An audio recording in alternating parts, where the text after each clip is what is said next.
SHM में देखो physical situations तो हम लोगों ने कवर अप कर ली हैं सारी की सारी। एंगुलर एसएचएम, लीनियर एसएचएम दोनों बातें हो गई हैं। अब इसमें एक दो बातें और बची हुई हैं। तो इसमें नेक्स्ट हेडिंग एक पड़ेगा, next heading is superposition of SHMs. Superposition of SHMs. अब देखो सुपरपोजिशन ऑफ एसएचएम में हम लोग जो करने वाले हैं फिलहाल, हम लोग सिर्फ मैथमेटिकल पार्ट पे स्टडी करने वाले हैं। क्योंकि इसका जो लॉजिकल मीनिंग है कि इसका मतलब क्या हुआ, तो इसका मतलब ऐसे समझो कि हमें वेव वाले चैप्टर में ज्यादा अच्छे से क्लियर होगा। क्योंकि सुपरपोजिशन एक्चुअली वेव्स का होता है, और वेव्स के सुपरपोजिशन में जो पार्टिकल्स का रिजल्टेंट डिस्प्लेसमेंट होता है, वो रिजल्टेंट डिस्प्लेसमेंट के पीछे की जो मैथमेटिक्स है वो हम अभी करने वाले हैं, ऐसे समझ लो। सुपरपोजिशन ऑफ एसएचएम का मतलब यही हुआ कि हम एक ही पार्टिकल के ऊपर अगर दो एसएचएम सुपर इम्पोज कर दें तो उसका रिजल्टेंट मोशन कैसा होगा। क्या उसका रिजल्टेंट मोशन एसएचएम होगा, या एसएचएम नहीं होगा तो कौन से टाइप का होगा, पीरियोडिक होगा या नॉन पीरियोडिक होगा, इस तरह के क्वेश्चंस इसमें बनते हैं। तो एसएचएम सुपर इम्पोज करने का मतलब क्या हुआ, तो एसएचएम सुपर इम्पोज करने का मतलब यही है कि मान लो कि दो वेव्स हैं। भाई वेव्स में ही तो ऐसा होता है कि दो वेव्स अगर एक दूसरे की तरफ आ रही हैं तो एक ऐसा पॉइंट बनता है जब दोनों पल्स जो होंगी वो एग्जैक्टली एक दूसरे पे ओवरलैप होंगी। तो उस ओवरलैप के दौरान जो पार्टिकल्स हैं उनका रिजल्टेंट डिस्प्लेसमेंट हम लोग कैसे निकालेंगे, ठीक है ना। तो फिलहाल हम लोग देखेंगे कि अगर सिंपल हार्मोनिक वेव है, सिंपल हार्मोनिक वेव का मतलब यही है कि जिसमें पार्टिकल सिंपल हार्मोनिक मोशन कर रहे हैं, और ऐसी वेव्स का अगर सुपरपोजिशन होता है तो रिजल्टेंट मोशन पार्टिकल का क्या होगा। तो वो डिपेंड करेगा कि जो एसएचएम्स हम सुपर इम्पोज करा रहे हैं उन एसएचएम्स की क्या प्रॉपर्टी है, उनके एम्पलीट्यूड कैसे हैं, उनका फ्रीक्वेंसी कैसा है, और अलग अलग सिचुएशन में हमको अलग अलग रिजल्ट मिलेगा। तो ऐसे समझ लो कि उसका मैथमेटिकल पार्ट हम यहाँ पे स्टडी कर रहे हैं, ठीक है ना। लॉजिकली अभी हो सकता है बहुत ज्यादा क्लियर ना हो, बट थोड़ा उसका मैथ्स पे ही ध्यान रखना है फिलहाल हमें। तो इसमें पहला हेडिंग यही पड़ेगा,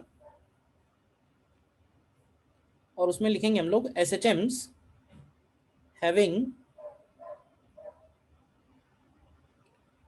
same frequency along same direction. मतलब हम क्या करने वाले हैं, हम ऐसे एस एच एम्स को ऐड करने वाले हैं जो S H M same direction में हो रहे हैं, यानी दोनों S H M x direction में है या दोनों S H M y direction में है, और दोनों का फ्रीक्वेंसी सेम है। तो हमें देखना है कि रिजल्टेंट मोशन कैसा होगा। तो एज्यूम कर लेते हैं सबसे पहले कि दोनों का इक्वेशन क्या है। तो जैसे पहला वाला एस एच एम ले लेते हैं, x one is equal to a one sine omega t, और दूसरा एस एच एम ले लेते हैं x two is equal to a two sine omega T plus five. देखो ध्यान से, तो क्या ये दो एसएचएम है, दोनों का एम्पलीट्यूड अलग अलग है, ध्यान से देखो तो, है ना। लेकिन दोनों का फ्रीक्वेंसी सेम है, ओमेगा दोनों का सेम लिया है, दोनों के बीच में कुछ फेज डिफरेंस है। तो अब क्योंकि सेम डायरेक्शन का डिस्प्लेसमेंट है, तो सेम डायरेक्शन का डिस्प्लेसमेंट में हम लोग बोलेंगे कि using using principle of superposition,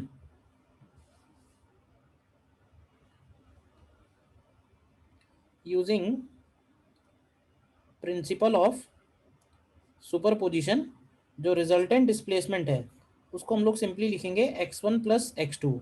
तो X one plus X two लिखेंगे तो ये आएगा A one sine omega T plus A two sine omega T plus five.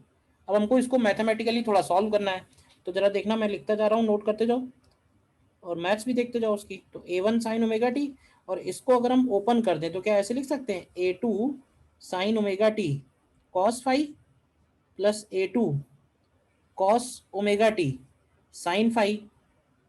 क्यों भाई, और इसमें कोई ऐसे लिख लो, A one plus A two cos five, अलग कर लेते हैं, इंटू साइन ओमेगा टी, और इसको लिख देते हैं A two sine five into cos omega T. तो बताओगे कि इसको कंबाइन कैसे कर सकते हैं। कोई कुछ पढ़ रखा होगा क्या। ये वाला जो है इसको अगर हम लोग लिख दें आर, R1 मान, आर इसको लिख देते हैं आर कॉस अल्फा, क्यों भाई, और इसको लिख दें अगर हम लोग आर साइन अल्फा, तो ये क्या बन जाएगा, क्या ये बन जाएगा R into sine omega T cos alpha plus cos omega T sine alpha. तो इससे हम लोग इसको कंबाइन कर सकते हैं, तो फाइनली एक्स रिजल्टेंट क्या आ जाएगा, ये आ जाएगा R sine omega T plus alpha. तो देखो इस इक्वेशन से हमें ये पता चला कि दोनों एसएचएम्स को ऐड करने पे जो हमको मिल रहा है वो भी एक एसएचएम ही है या नहीं है? हाँ, उसका यस आर सर। अलग है, उसका एम्पलीट्यूड अलग है। तो आर कैसे निकाल सकते हैं, तो आर निकालने के लिए ये वाला पार्ट और ये वाला पार्ट अगर हम स्क्वायर करके ऐड करेंगे तो हमको आर मिलेगा। दिख रहा है क्या मिलेगा आर? आर की वैल्यू क्या आएगी सॉल्व करने के बाद?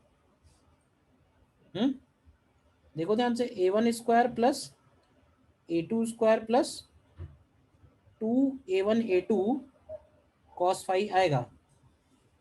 इसमें कोई डाउट है किसी को, बताओ। और अल्फा की वैल्यू क्या आएगी, तो अल्फा के लिए हम लोग लिख सकते हैं tan अल्फा। तो tan अल्फा का वैल्यू आएगा a2 sine five upon a1 plus a2 cos five. बोलिए, यहां तक कोई डाउट है तो? यानी इस पर्टिकुलर हेडिंग में रिजल्ट ये आया है कि हम अगर दोनों एसएचएम्स को ऐड करते हैं तो SHM plus SHM is equal to new SHM. New SHM with same frequency but different amplitude. Amplitude भी अलग है और फेज भी अलग है, लेकिन फ्रीक्वेंसी सेम है। उसका एम्पलीट्यूड क्या है, तो उसका एम्पलीट्यूड हम ये वाले फॉर्मूले से निकाल सकते हैं। और अगर तुम देखो तो क्या ये दोनों फॉर्मूले कुछ जाने पहचाने हैं क्या, बताओ? और भी कहीं आते हैं क्या ये फॉर्मूले? यस उसमें। Yes sir, vector. अगर हमें वेक्टर्स को ऐड करना है तो भी यही फॉर्मूले आते हैं ना। तो इसका मतलब एक आसान काम हो गया, हमें कुछ नया याद नहीं करना है। तो हम ऐसे बोल सकते हैं कि अगर हमें इन दोनों एम्पलीट्यूड्स को ऐड करना है तो हम इनको वेक्टर की तरह भी ऐड कर सकते हैं। और मान लेंगे कि ये जो एंगल है फाई, जो कि दोनों के बीच में फेज डिफरेंस है, वो दोनों एम्पलीट्यूड्स के बीच का एंगल है।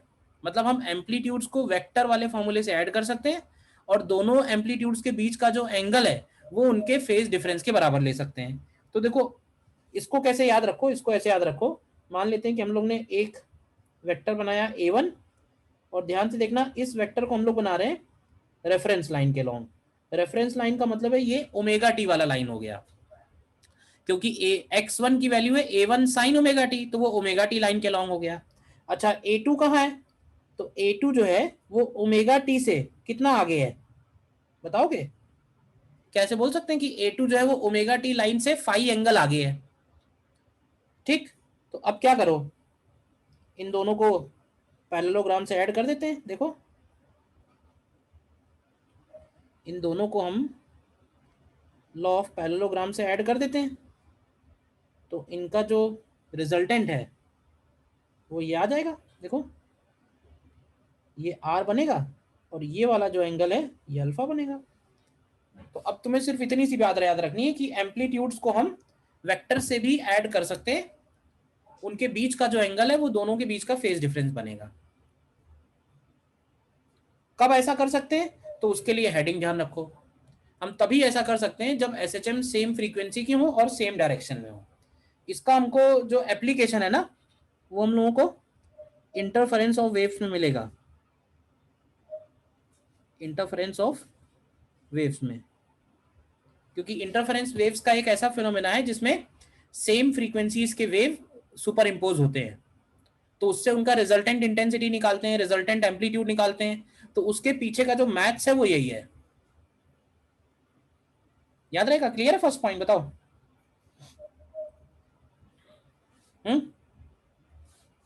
सेकेंड पॉइंट देखिए। Second point is SHMs having same frequency along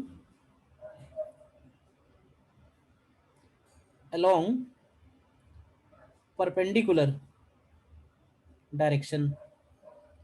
SHMs having same frequency along perpendicular direction। देखो same frequency along perpendicular direction. तो देखो परपेंडिकुलर डायरेक्शन के लिए हम लोग क्या करेंगे, ऐसे कर सकते हैं कि एक SHM ले लेते हैं एक्स के लॉन्ग और एक SHM ले लेते हैं वाई के लॉन्ग।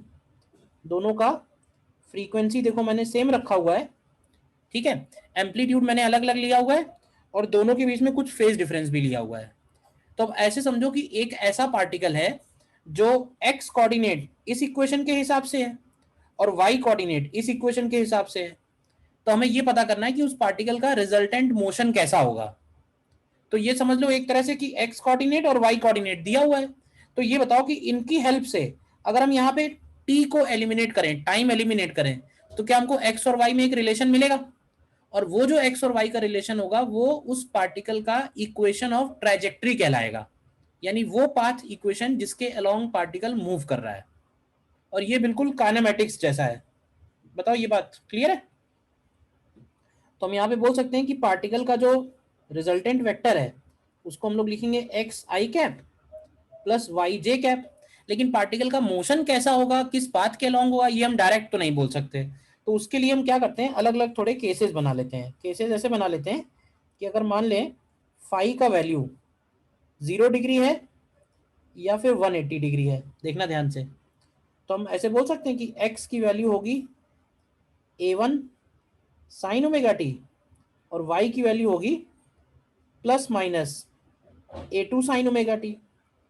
क्योंकि ये जो फाई है इसको अगर हम 0 रखेंगे तो A2 साइन ओमेगा टी आएगा, लेकिन अगर इसको हम 180 डिग्री रखेंगे तो ये minus A2 sine omega T आएगा। तो मैंने प्लस माइनस दोनों लिख दिए।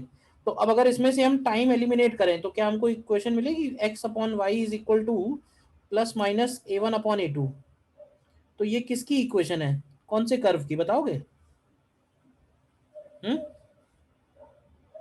ये कौन से कर्व की इक्वेशन है? स्ट्रेट लाइन है ये। तो अगर ये स्ट्रेट लाइन है तो जरा इस स्ट्रेट लाइन को हम ड्रॉ करते हैं। पार्टिकल किस लाइन के लॉन्ग चल रहा है हमें यही पता करना था, किस पाथ पे चल रहा है। तो इधर x है इधर y है। तो अगर हम मान लें कि प्लस साइन है, तो अगर प्लस साइन है तो बोल सकते हैं कि ये वाली लाइन होगी। क्यों भाई? x की मैक्सिमम वैल्यू क्या है? x की मैक्सिमम वैल्यू A1 है, y की मैक्सिमम वैल्यू A2 है। तो इसका मतलब ये हुआ कि ये जो पार्टिकल है वो इन दोनों पॉइंट्स के बीच में ऑसिलेट कर रहा है। समझना ध्यान से, मतलब x कोऑर्डिनेट इस तरह से ऑसिलेट हो रहा है, y कोऑर्डिनेट इस तरह से ऑसिलेट हो रहा है। तो जब हम दोनों SHM सुपर इम्पोज कर दे रहे हैं तो वो इस तरह से ऑसिलेट हो रहा है। तो क्या ये अभी भी SHM है, बताओ? Yes sir. It is SHM। इस SHM का एम्पलीट्यूड क्या होगा?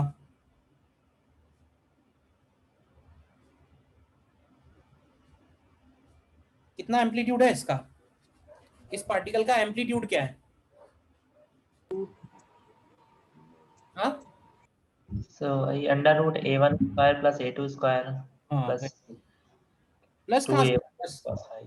अरे प्लस बस इतना ही, under root of A1 square plus A2 square, that's it. अरे एम्पलीट्यूड, हाँ cos phi की वैल्यू 90 हो जाएगी। ये वाला डिस्टेंस हुआ ना, तो ये डिस्टेंस कितना आ रहा है, दिख रहा है ना ये तो सामने। वो पिछला केस निकल गया, अब ये केस 2 है।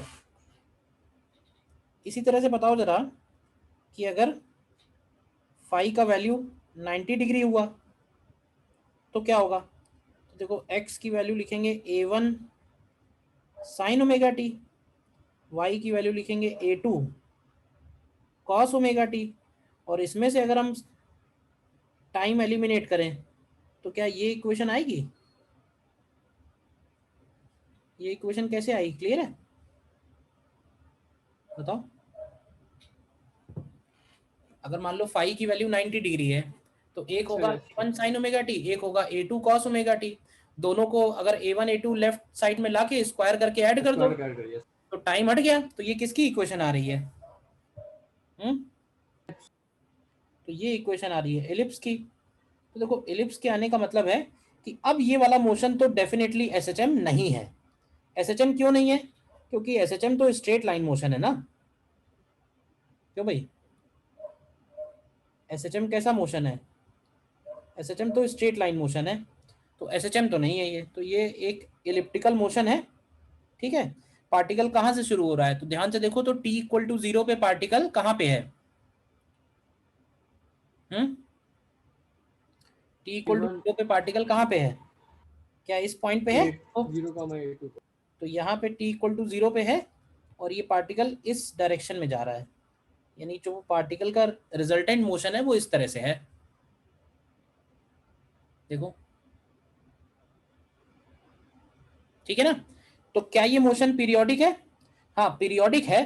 तो यहां लिख देंगे motion is periodic but not SHM, but not SHM. ठीक है,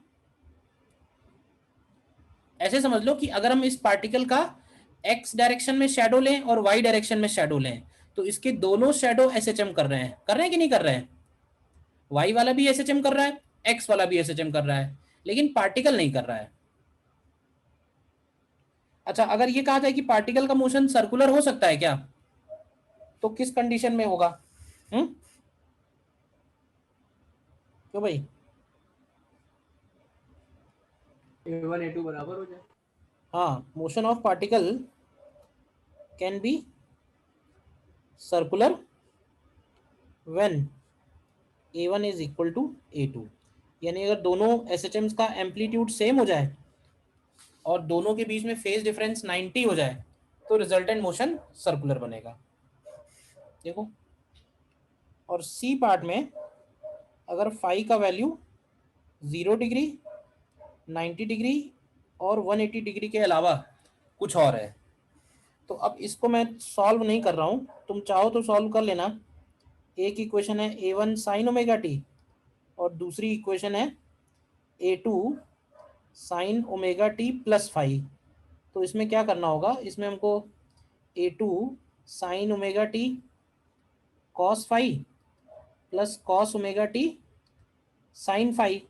तो टाइम एलिमिनेट करने के लिए हम इक्वेशन 1 से साइन ओमेगा टी की वैल्यू इक्वेशन 2 में रख देते हैं।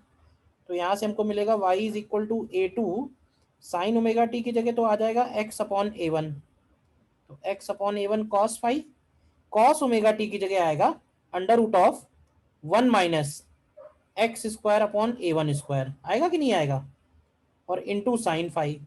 तो अगर तुम इस इक्वेशन को सॉल्व करोगे, सिंप्लीफाई करोगे और फिर ये पता करोगे कि वो इक्वेशन किसका है, तो ये फाइनली रिजल्ट याद रखो, ये भी इलिप्स आएगा।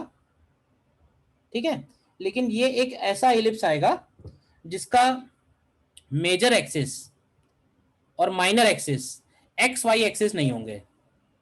क्यों भाई? इसका मेजर एक्सिस माइनर एक्सिस जो है वो किसी एंगल पे टिल्ट होगा। बोलो, तो इतनी बात ध्यान रहेगी।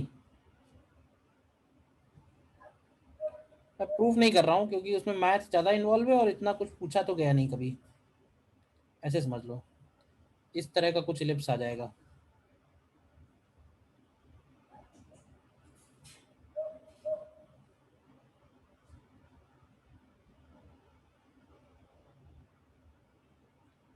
इस तरह से कोई इलिप्स आ सकता है। तो मोशन अभी भी इलिप्टिकल है, मोशन पीरियोडिक है, लेकिन मोशन एसएचएम नहीं है। पाथ कैसा है? पाथ इसका इलिप्टिकल है। ध्यान रहेगा ये। सेकंड पॉइंट बताओ।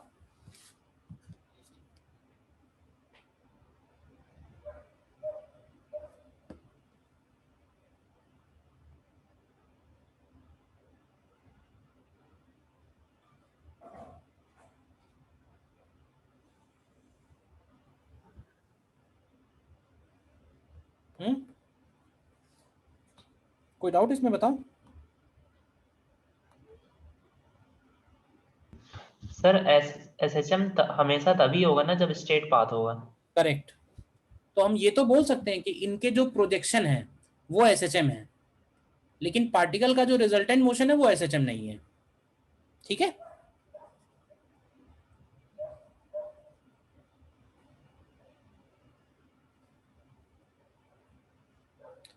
और एक थर्ड केस हमको और स्टडी करना है। देखो, ऐसे केसेस तो बहुत सारे हो सकते हैं, बट ये है कि ये क्योंकि प्योर मैथमेटिक्स है तो कई बार क्या है ना कि हम लोग ऑप्शन से चेक भी कर लेंगे, तो कुछ क्वेश्चन जो आए हुए हैं देखेंगे हम लोग कि वो ऑप्शन से ही चेक हो जाएंगे कि कौन सा पाथ होगा, क्योंकि है कि हमारे सामने 4 ऑप्शन तो होंगे ही, तो कई बार ड्रॉ करने को तो आएगा नहीं कि ड्रॉ करके दिखाओ, ऑलरेडी सामने हमारे ड्रॉ है, उसमें से ढूंढ के निकालना है।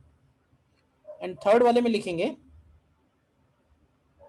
SHMs having different frequencies along same direction. SHMs having different frequencies and along same direction. ठीक है, तो इसके लिए लेते हैं जैसे एक इक्वेशन हो गई x1 इज इक्वल टू, अब सेम डायरेक्शन में है तो एक इक्वेशन x1 इक्वल टू हो गई, मान लेते हैं a साइन ओमेगा 1t, और दूसरा x2 ले लेते हैं a साइन ओमेगा 2t। मैंने फिलहाल एम्पलीट्यूड सेम ले लिए हैं, थोड़ा मैथमेटिक्स सिंप्लीफाई रहे, एम्पलीट्यूड्स अलग अलग होंगे तो भी कोई प्रॉब्लम नहीं है। तो इसका x रिजल्टेंट लिखेंगे x1 प्लस x2। तो यहाँ से देखो अगर हम a कॉमन ले लें तो हमको मिलेगा sine omega 1t plus sine omega 2t। तो अगर हम इसमें sine c plus sine d लगाएं तो क्या मिलेगा, तो क्या इसको लिख सकते हैं 2 sine c plus d by 2 into cos c minus d by 2। बताओ, तो अब अगर हम ये रिजल्टेंट मोशन देखें तो ये रिजल्टेंट मोशन भी SHM नहीं है, लेकिन ये पीरियोडिक फंक्शन है। अब इसमें क्वेश्चंस हमसे किस तरह के फ्रेम करेगा, तो इसमें जो क्वेश्चंस आते हैं वो थोड़े अलग टाइप के हो सकते हैं, जैसे कि हमको दिया हुआ है y is equal to 16 sine square 3t into cos 7t। हमको ये एक इक्वेशन दिया हुआ है प्रोडक्ट में, और हमसे ये पूछा गया है कि इस इक्वेशन के अंदर कौन कौन सी फ्रीक्वेंसीज के SHM इन्वॉल्व हैं और उन SHMs के क्या क्या एम्पलीट्यूड है, ऐसा क्वेश्चन इसमें पूछा जा सकता है।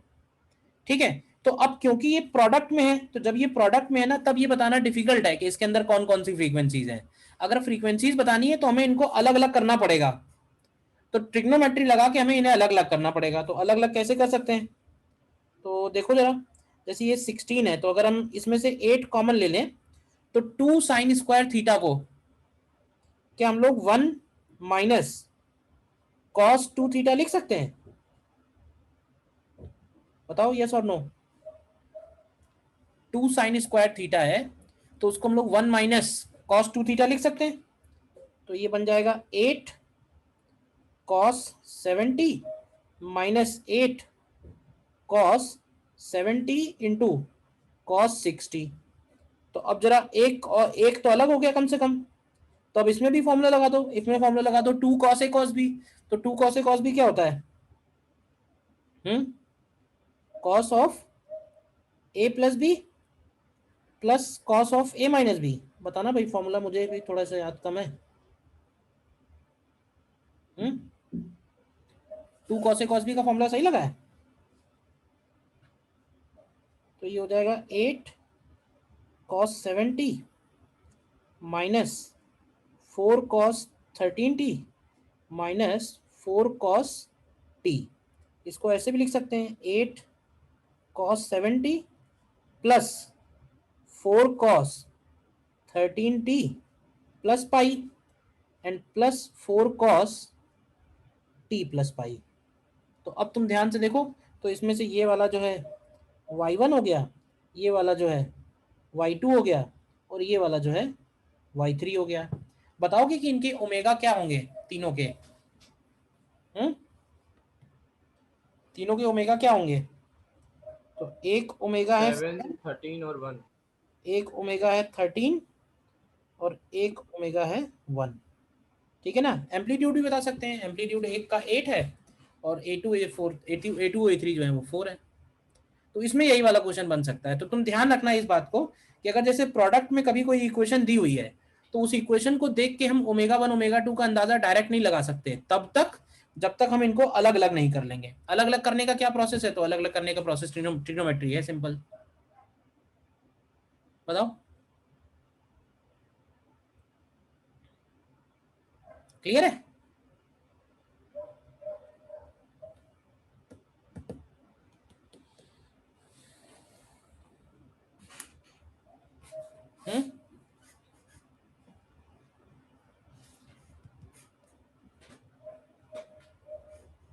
ठीक है। So this was all about superposition of SHM.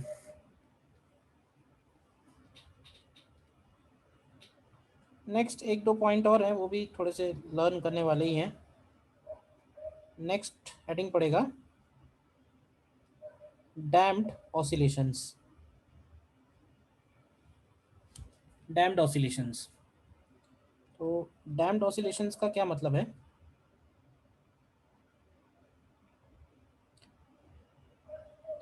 देखो, अभी तक हमने इस चैप्टर में जितने भी ऑसिलेशंस देखे ना, वो सारे के सारे आइडियल ऑसिलेशंस थे। आइडियल ऑसिलेशंस का मतलब ये होता है कि हम कोई भी डिसिपेटिंग फोर्स को कंसीडर नहीं कर रहे हैं, कोई भी फ्रिक्शन, कोई भी एयर का ड्रैग, इनको कंसीडर नहीं कर रहे हैं। तो इनकी वजह से क्या होगा कि जो बॉडी को हमने डिस्प्लेस किया है तो वो हमेशा उसी एम्पलीट्यूड से हमेशा ऑसिलेट होती रहेगी। बट तुम अगर प्रैक्टिकली सोचो तो ऐसा होता है क्या? प्रैक्टिकली अगर हम किसी स्प्रिंग मास सिस्टम को एक्सटेंड करके छोड़ेंगे तो वो कुछ देर तक ऑसिलेट करेगा, लेकिन क्या धीरे धीरे उसका एम्पलीट्यूड ऑफ ऑसिलेशन कम होता जाएगा और धीरे धीरे उसकी एनर्जी कम होती जाएगी और finally it will stop after some time. ठीक, तो प्रैक्टिकल जो ऑसिलेशंस हैं उनको हम लोग बोलते हैं डैम्प्ड ऑसिलेशन। और जिस फोर्सेस की वजह से, जिनकी वजह से वो धीरे धीरे रुकता जा रहा है, इसको हम लोग बोलते हैं डैम्पिंग। डैम्पिंग का मतलब एक तरह से फ्रिक्शन फोर्स है जो हमें सराउंडिंग ऑफर करेगी, सरफेस ऑफर करेगी, लिक्विड ऑफर करेगा। डैम्पिंग किसी भी तरह की हो सकती है। डैम्पिंग का मतलब यही है, फ्रिक्शन। और डैम्पिंग की वजह से उसके ऑसिलेशन धीरे धीरे रिड्यूस होते जाएंगे and finally it will come to a stop. तो अब अगर हमें डैम्पिंग के लिए लिखना है तो देखो, हम लोग इसको ऐसे कंसीडर करते हैं कि मान लेते हैं कि ये इसका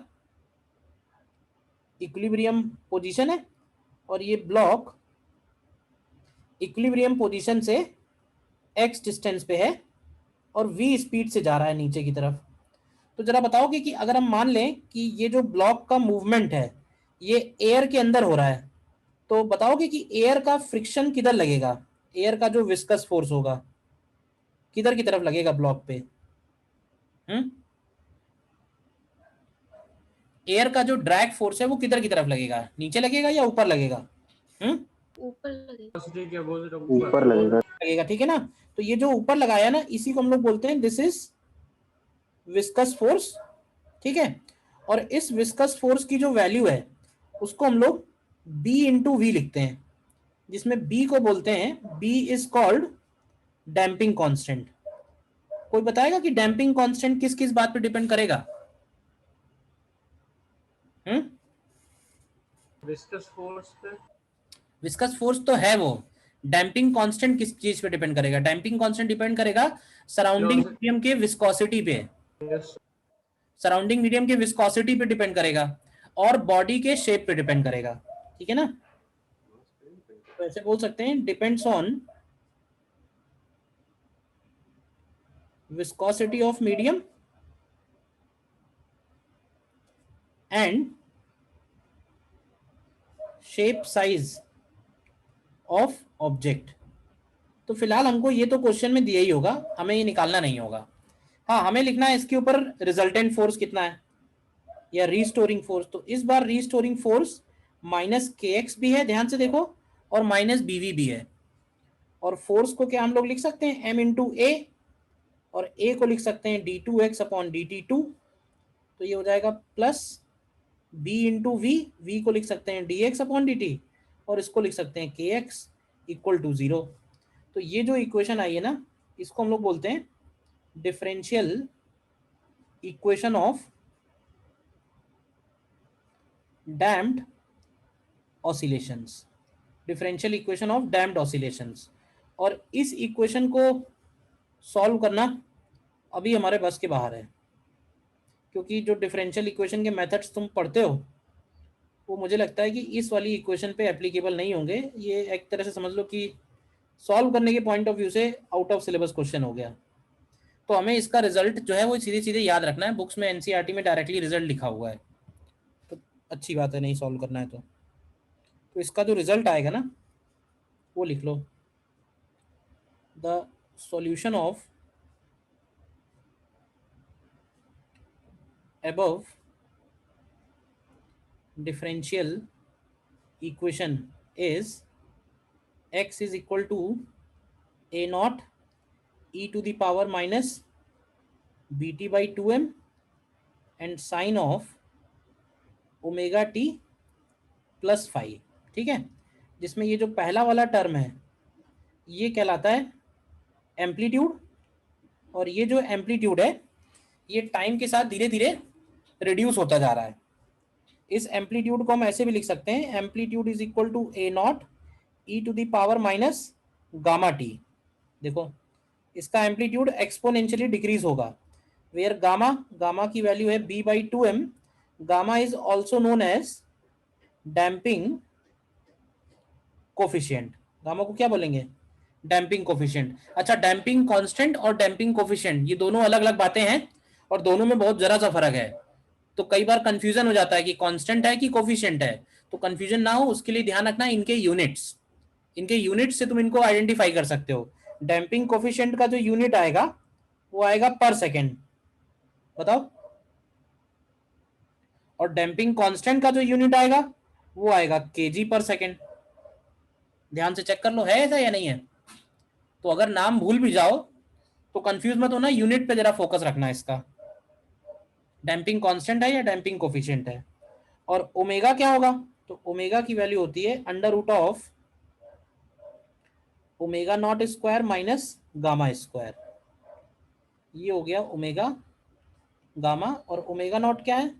omega not is called natural frequency of oscillation. Omega को बोलते हैं damped frequency of oscillation, damped frequency of oscillation. Omega not की वैल्यू है under root of k by m. ये ओमेगा नॉट वही है जो पहले हम लोग निकालते आ रहे थे, लेकिन अब जो फ्रीक्वेंसी है वो ओमेगा नॉट नहीं है, अब जो फ्रीक्वेंसी है वो है under root of omega not square minus gamma square. ठीक है,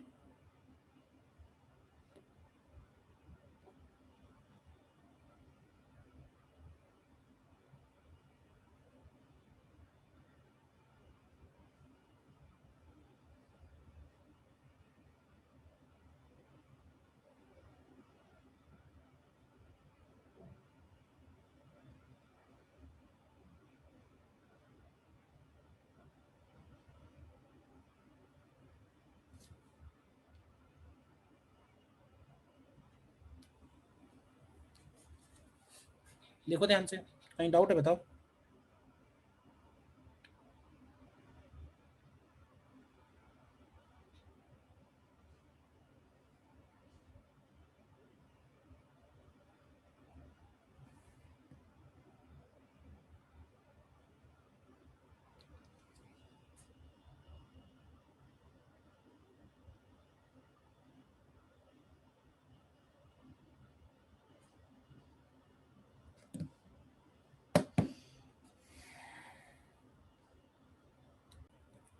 ठीक है, एक दो पॉइंट और इसमें नोट कर लो। एक तो ये कि एनर्जी का क्या होगा, ये वाला पॉइंट नोट कर लो। आइडियल ऑसिलेशंस और डैम्प्ड ऑसिलेशंस में क्या फर्क है? आइडियल ऑसिलेशंस में क्या होगा कि एम्पलीट्यूड ऑफ ऑसिलेशन हमेशा सेम रहेगा, और डैम्प्ड ऑसिलेशन में जो एम्पलीट्यूड है वो धीरे धीरे कम होता जा रहा है। और ये जो डॉटेड लाइन बनाई हुई है ये एक्चुअली यही वाला कर्व है, A equal to A not E to the power minus gamma T. Exponentially उसका एम्पलीट्यूड कम हो रहा है और इसका एनर्जी भी एक्सपोनेंशियली कम होगा। ठीक है ना, इसके बारे में लिख सकते हैं, दिस इज ऑल्सो डिक्रीजेज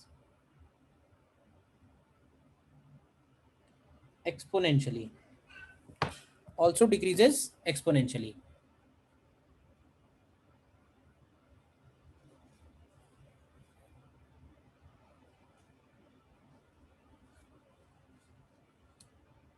बताओ, देखो कोई डाउट है तो। ठीक है, ग्राफ वाला पॉइंट। और ये जो रिजल्ट हम लोगों ने निकाला है, इससे रिलेटेड एक पॉइंट और नोट कर सकते हैं। पॉइंट नंबर 1 तो मैंने लिखवा ही दिया कि वो जो डैम्पिंग कांस्टेंट है वो किस किस बात पर डिपेंड कर रहा है। डैम्पिंग कांस्टेंट जो है वो मीडियम की विस्कोसिटी, डेंसिटी, इन सब पे डिपेंड करेगा, और ब्लॉक के साइज और शेप पे डिपेंड करेगा। तो ये दो चीजें और हमें ध्यान रखनी है। देखो, और ये जो ओमेगा डैश लिखा हुआ है, ये वही लिखा हुआ है, this is omega under root of omega not square minus gamma square. ठीक है ना। तो अगर डैम्पिंग बहुत कम है तो उस केस में हम बोल सकते हैं कि जो ओमेगा डैश की वैल्यू होगी, अगर गामा जो है वो बहुत कम है ओमेगा नॉट से, तो omega is approximately equal to omega not. तो इसको हम लोग बोलते हैं this is the case when we say that the damping is very small, negligible damping.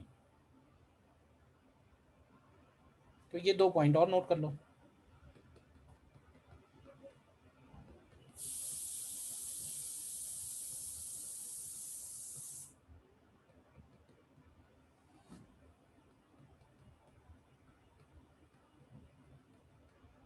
Damped oscillation clear है क्या है, बताओ।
ठीक है, और एक और इसमें पॉइंट है, नेक्स्ट हेडिंग पड़ेगा, that is forced oscillations. Forced oscillation में हम लोग ये बोलते हैं कि अगर डैम्पिंग के साथ साथ हम लोग एक एक्सटर्नल फोर्स भी अप्लाई कर दें, मतलब डैम्पिंग तो है ही है, डैम्पिंग के साथ साथ अगर हम लोग एक एक्सटर्नल फोर्स भी अप्लाई कर दें, जिससे डैम्पिंग की वजह से ऑसिलेशंस खत्म ना हो, मतलब ऑसिलेशंस कंटिन्यू रहें, तो हमें वो जो फोर्स अप्लाई करना होगा वो फोर्स भी हमें पीरियोडिक फोर्स अप्लाई करना होगा। पीरियोडिक फोर्स से मतलब है कि ऐसा फोर्स जो जिसकी वैल्यू पीरियोडिकली चेंज हो रही हो। तो मान लेते हैं कि जो एक्स्ट्रा फोर्स है हमने जो लगाया है वो है F not cos omega D into T. मतलब ब्लॉक ऑसिलेट हो रहा है, डैम्पिंग है, वो सारी बातें ठीक है। डैम्पिंग की वजह से पीछे फोर्स लग रहा है बी इंटू वी, और स्प्रिंग की वजह से फोर्स लग रहा है पीछे की तरफ के इंटू एक्स। लेकिन इन दोनों के अलावा मैंने एक और फोर्स लगा दिया है विच इज एक्सटर्नल फोर्स, और वो एक्सटर्नल फोर्स जो है वो उसको बोलते हैं हम लोग periodic external force.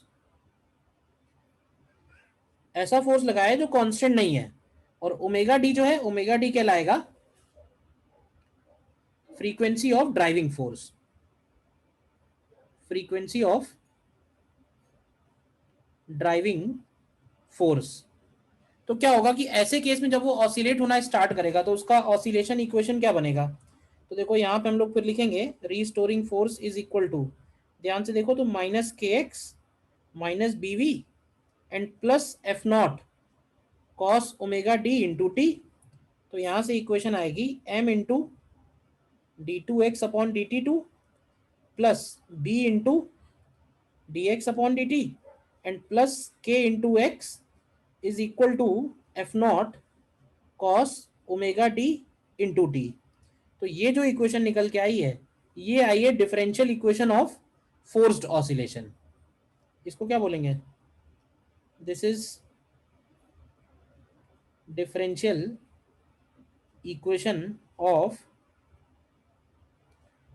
Forced oscillations, differential equation of forced oscillations. बोलिए।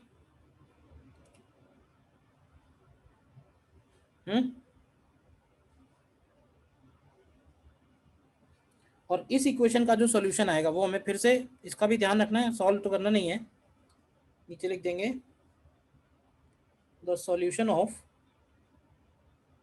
above differential equation is x is equal to a naught cos omega d into t plus 5, ठीक है। और यहाँ पे हमें a नॉट ध्यान रखना है, a नॉट कितना है, तो a नॉट की वैल्यू है f not upon under root of f not upon under root of m square omega not square minus omega d square whole square and plus omega D into b whole square. देखो ये इसका amplitude निकल के आएगा, amplitude of oscillation, और इस बार amplitude of oscillation external force पे डिपेंड कर रहा है, तो तुमको ये डायरेक्टली रिजल्ट ध्यान रखना है डायरेक्ट, ठीक है ना। इसमें हम लोग नीचे नोट करके एक दो बातें हैं जो लिख सकते हैं। पहला पॉइंट तो ये कि if damping is very small, damping very small का मतलब ये है कि अगर ओमेगा डी इंटू बी का जो वैल्यू है वो m into omega not square minus omega d square से बहुत छोटा है, तो उस केस में जो a नॉट होगा वो बन जाएगा डायरेक्टली f नॉट अपॉन, तो वो दूसरा वाला टर्म हम लोग हटा देंगे, तो हो जाएगा m omega not square minus omega d square. मतलब कुछ नया नहीं है, मैथमेटिकली लिख रहे हैं कि अगर d बहुत छोटा है तो वो सेकेंड वाला टर्म हमने हटा दिया। बोलो। और सेकेंड केस ये है कि when omega d is equal to omega not, then amplitude of oscillations will be very large and this condition is called resonance, and this condition is called resonance। बोलो। Sir दिख नहीं रहा है जो आपने लिखा, अभी नीचे हो रहा है, सॉल्व कर दीजिए। This condition is called resonance. मतलब ये कि अगर ओमेगा नॉट और ओमेगा डी की वैल्यू इक्वल हो गई तो तुम देखो ध्यान से, ये वाला टर्म जीरो हो जाएगा और ये वाला टर्म जीरो होते ही ये एम्पलीट्यूड जो है ये लार्ज हो जाएगा, तो इस सिचुएशन को हम लोग बोलते हैं रेजोनेंस, ठीक है। इसका एक सिंपल सा एग्जांपल मैं दे सकता हूं तुम्हें समझने के लिए। जैसे मान लो कि वो जो स्विंग वाला झूला होता है, सभी ने झूला होगा कभी ना कभी, ठीक है। तो सपोज करो कि तुम्हारा कोई दोस्त झूल रहा है और तुम उसको पीछे से धक्का दे रहे हो, बार बार पुश कर रहे हो, जिससे उसके एम्पलीट्यूड ऑफ ऑसिलेशंस लार्ज हो जाएं। तो जरा ध्यान से सोच के बताओगे कि तुम पुश किस टाइम पे करते हो, जब वो तुम्हारी तरफ आ रहा होता है तब पुश करते हो, या जब वो दूर जाना शुरू करता है उस वक्त पुश करते हो? दूर तो जा जब दूर जाने लगे। हाँ, तो क्योंकि क्या होता है ना कि उस पेंडुलम का अपना एक फ्रीक्वेंसी है, तो हम जो पुश करते हैं वो एक तरह से हो गया एक्सटर्नल फोर्स, और वो हम एक्सटर्नल फोर्स बार बार लगा रहे हैं एक सर्टेन ड्यूरेशन के बाद। तो हम कितने ड्यूरेशन के बाद लगाएं जिससे कि उसके एम्पलीट्यूड लार्ज हो जाए, तो इसको हम लोग बोलते हैं कि जो एक्सटर्नल फोर्स है उसकी जो फ्रीक्वेंसी है वो फ्रीक्वेंसी उस पेंडुलम के नेचुरल फ्रीक्वेंसी के इक्वल होनी चाहिए। अगर ऐसा होगा तो फिर उस केस में बोलेंगे कि amplitude of oscillations become very large and this condition is called resonance, ठीक है ना। मतलब रेजोनेंस का मतलब यही है कि उसके साथ सिंक्रोनाइज्ड होके हम उसको पुश दे रहे हैं। तो जिस समय वो दूर जा रहा होगा ठीक उसी समय पुश कर रहे हैं, अगली बार भी उसी समय पुश कर रहे हैं, तो बार बार उसी फ्रीक्वेंसी से पुश कर रहे हैं जिस फ्रीक्वेंसी पे वो खुद ऑसिलेट हो रहा है। ध्यान रहेगा एग्जांपल, बोलो।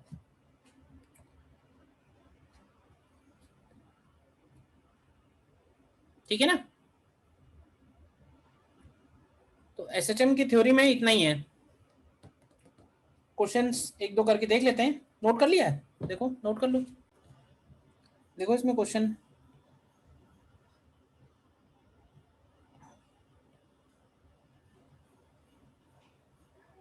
ये क्वेश्चन देखो करके।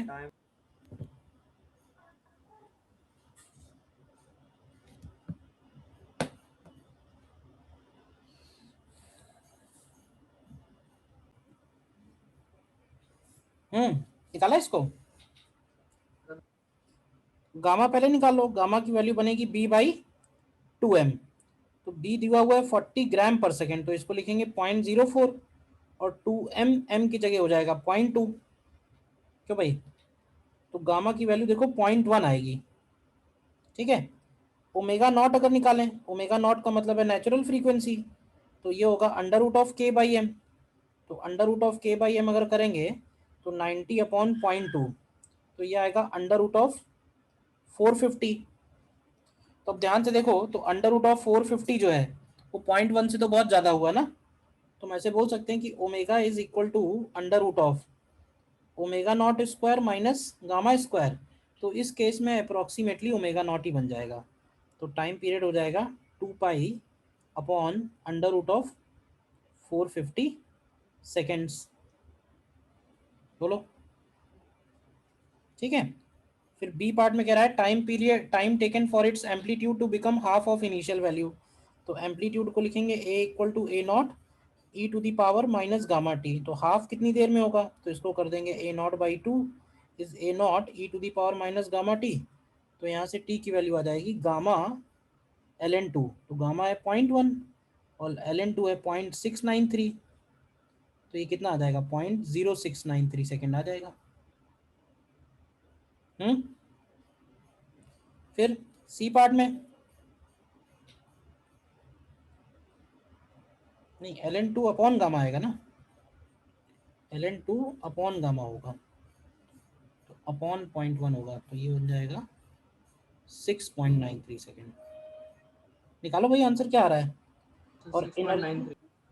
एनर्जी लिखेंगे E0 e⁻−2 गामा टी। ध्यान से देखो तो एनर्जी में टाइम निकालोगे तो ये ln2/2 गामा आएगा।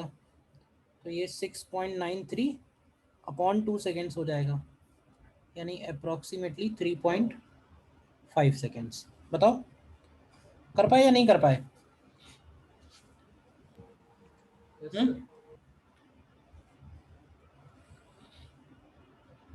ठीक है।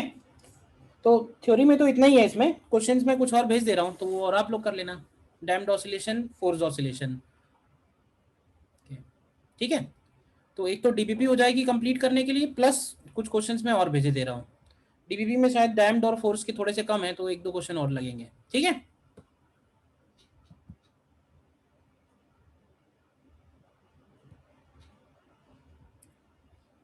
ओके फिर।